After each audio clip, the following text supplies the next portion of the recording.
In this video for PokerNews.com, I have a hand featuring one of my favorite poker video bloggers, Mariano. He is playing 5-5 with a $100 big blind ante at Hustler Casino Live. This preflop structure is a little bit funny. We're playing 5-5, 200, with one player playing about $13,000 deep, and the other player in his hand playing about $45,000. This is going to be a three-way pot before the flop. Let's get right to it. I'll drag down just the antes and feel good. Come on. Mariano wakes up with the queens. We're going to see a big pot. $200 straddle is on. Hopefully you have a king. And Mike X may just put the money in here. Playing 5-5 with a $100 big blind ante and a $200 straddle, Mike X under the gun is going to want to raise to something like 3 times the last big bet if you want to try to make this simple for yourself, or roughly a pot size raise, perhaps minus a little bit because he's only playing 65 big blinds deep. To figure out what a pot size raise is, you call the last bet. The last bet in this scenario would be the $200 big blind straddle, so you put in 200, and then you count the amount of money that's in the pot. This would be your 200, the straddle for 200, plus the big blind ante and the two $5 blinds, which are irrelevant for this hand. So you would want to make it $200 plus whatever's in the pot, which would be $500 more, which would be $700 total if you want to make roughly a pot size raise. I think you can go probably even a little bit smaller, maybe like $600 because, like I said, Mike is only playing 65 big blinds deep, but his $800 big blind raise is perfectly viable. Over around to Mariano with his pocket queens. I think this is a pretty easy 3-bet and just get it in if Mike X decides to shove. You don't love it when under the gun raises and then you 3-bet and you get a lot of action, but queens is a hand that you can just get your money in. And Mariano makes a very, very standard 3-bet to about 3 times the initial raise. So far, so good. Let's see what develops from here. $200 straddle on, starting about 65 big blinds here. And Francisco with ace king as well. We're going to see a big pot. Where is that?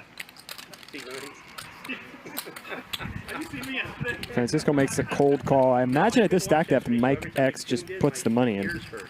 Dead money out there. Every time I tried to watch, I had to turn it on.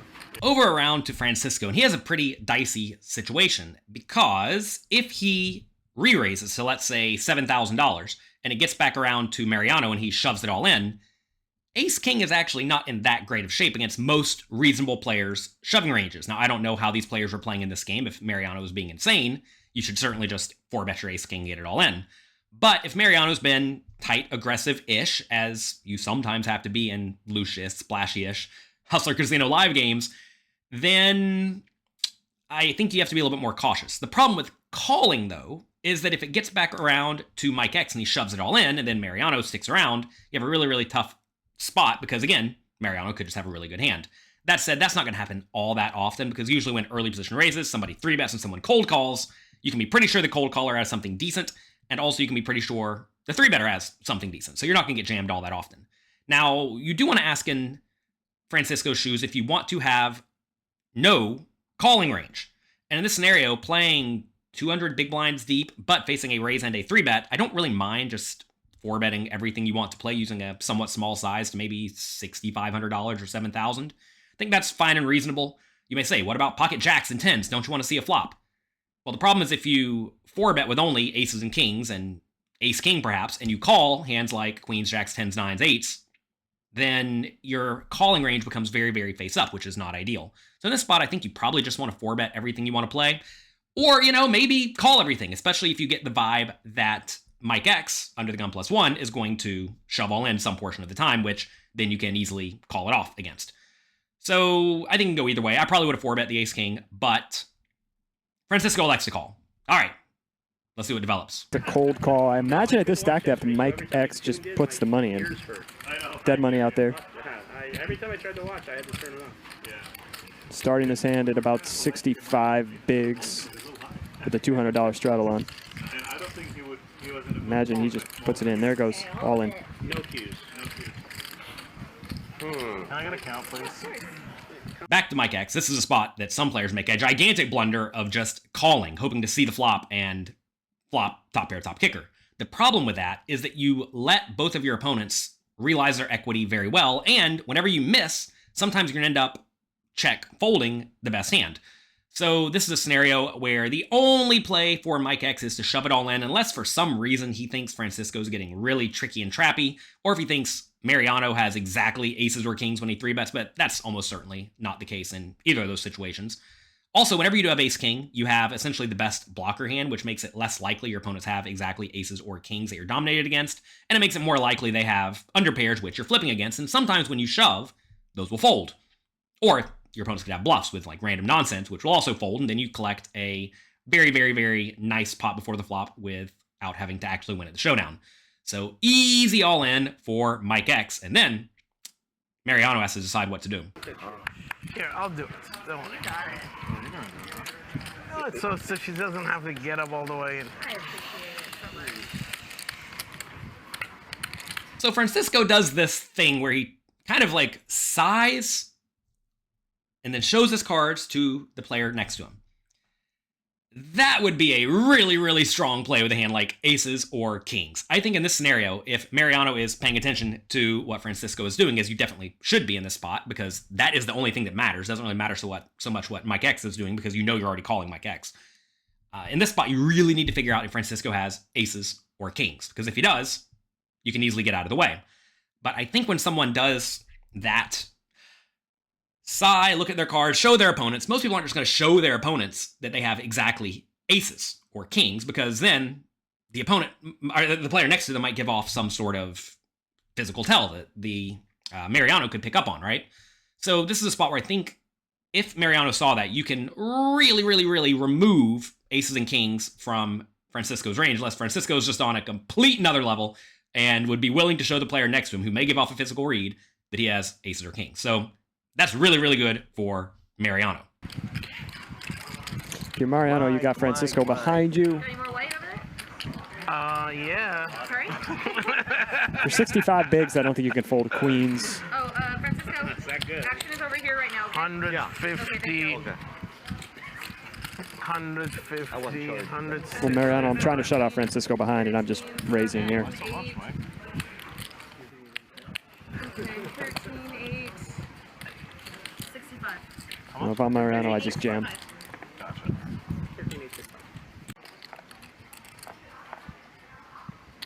Wow. And that's All in. call, and now Francisco moves all in behind. Now, at this point, we have to figure out what Mariano thinks about Francisco's range, because we already know he's going to call Mike X's shove, right? So Mike X, for all practical purposes, is relevant in this hand.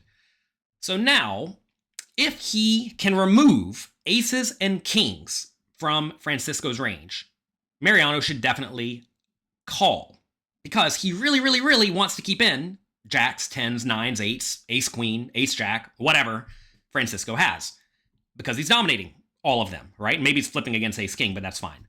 So if that's the case, Mariano should definitely call with his best hands, aces, kings, queens, maybe ace king, and then he may want to make an exploitative shove with hands like jacks, 10s, 9s to perhaps get slightly better pairs, or maybe ace king or ace queen to fold. So kind of an interesting spot, right? If he did not see what Francisco did, though, you have to presume Francisco will trap some portion of the time with aces and kings before the flop by just calling. And then that makes Mariano's spot a lot more difficult, because if you shove, now aces and kings just has an easy call and you lose a bunch of money. Because we are playing in this scenario effectively 240 big blinds deep. So you don't be getting in 240 big blinds with queens against aces. So in that scenario, I think you, instead of having a very exploitative strategy of calling some hands and shoving some hands, I think you want to call with everything. Aces, kings, queens, jacks, ace king. You probably want to fold out everything else. So if that is what you're going to do, you're going to call with those hands with the intention of folding out hands like jacks and maybe even ace king if Francisco back shoves on you, right? If he then shoves over your call, with the idea that you're going to call it off with aces, kings, probably queens, and go from there. Now, again, this all depends on what you think about Francisco's strategy, right? Does Francisco actually have aces and kings in his range? I don't know. Is he going to shove with a hand like ace, queen suited if you just call? I don't know. So this is definitely a rough spot, but I think the right play in this scenario is definitely to call and then see what develops. And it's especially the right play to call if you think you dominate most of Francisco's range. So Mariano takes a lot of time to call, and then Francisco takes about half of a second to shove it all in. Let's analyze this scenario because this was an interesting one. When Mariano takes a lot of time to call, I think you can start to remove aces and kings from his range unless he is known to make this type of play. I think most of the time when players really consider a spot, they usually would not spend so much time with aces or kings. They just wouldn't. Now, some people will. Against those players, obviously, this analysis is not necessarily accurate. But if you can remove aces and kings from Mariano's range, as I imagine Francisco probably thinks he can in this spot, Francisco definitely wants to shove it all in, because if he can ever get Mariano to fold anything, it's a huge success, because then Mike will have put in roughly $15,000, Mariano would have put in roughly $15,000, and then Francisco would have put in $15,000. But if he gets Mariano out, now he's put in a third of the money, and he knows he's going to win about half of the time, and that's clearly very good for Francisco. So, if you can ever get Mariano to fold, it is excellent. And once Mariano does take quite a while, I think we can remove the aces and kings. So for that reason, I love the shove from Francisco. Now, should Francisco snap shove it all in? I do not think so. I think most people with aces or kings in the spot are not just going to snap rip it all in. Now, maybe because Mariano took so long, Francisco already knew with aces or kings, if he had them, that he would snap rip it all in. But I don't think most people do that, because when people snap shove all in, they're usually trying to look as strong as possible. If they're trying to look as strong as possible, well, perhaps Mariano can read into that. So, in this situation, I think Francisco probably should have taken a little bit more time, because when he snap shoves, I think that may let Mariano figure out that he perhaps does not have aces or kings. Let's see what Mariano does. Snap all in. All right then. Once or twice, gentlemen. One time. One time. Yeah. Well, Mariano took about half a second to call, and I think that's a pretty fine and reasonable call, given the way this hand went down. Now, maybe in this spot, I would have taken a second or two more, just like really consider what is Francisco doing, but perhaps Mariano had already thought all of this through in the long time that he was taking to call Mike's initial shove. He probably already knew that I'm going to call here, and then if Francisco shoves, I'm going to have an easy call off. And it probably is just an easy call off. It's an unfortunate spot, but it is an easy call off. And the fact that Francisco snap ripped it all in, I think makes it an even easier call off. So very nice play by Mariano. I love the way he's played this hand throughout. Let's see if the best hand can hold up. And we are going to see a monster pot, 107,000. Something different. I want to come over this. I need somebody to sit down behind me. Hey, you're blocking the camera. Mike, you want to show? Huh? You want to show? Uh-oh, I'm in trouble. I think you might have to. Really? Yeah. I got Jack showing. Yes. Wait, can we go multiple times? Everyone has to agree to it. That's correct. Are you guys okay with going twice? Are you okay with it, Francisco, or what do you? I'm okay with 2 eyes, Dan. I prefer twice. If Also, you guys shut up. Okay, me and you will do twice. Everyone I think has to agree everyone. to Are it. you okay if we go twice? I never go. One time. But we, hey, But you got, Mariano. I'm okay with you. Cannot. No? Everyone. Okay. No, and our money. She Our said. money. She said everyone, Everyone has to agree. No, Mariano, but our money separate. We can go our. No? Okay, let's do it. Thank you. One time, yes. Here we go. Good luck, everybody. Good luck, everyone. $107,000 pot. Queen's still out in front right now. Mariano is in a commanding. Francisco does have the king of hearts. Only because of what you said. Uh-oh. There's an 8 of hearts and ace of king Oh, God. 5. The tension. for Mike X or Francisco, and then a heart gives Francisco the whole pot. There's a heart! And Francisco wins a $107,000 pot. I'm a pro, man. You see? I just give you a good gift. I don't feel bad because you're a good guy. Wow. Oh, my God. The best hand cannot hold up. Francisco scoop-a-loops. $100,000 pot. Fun game.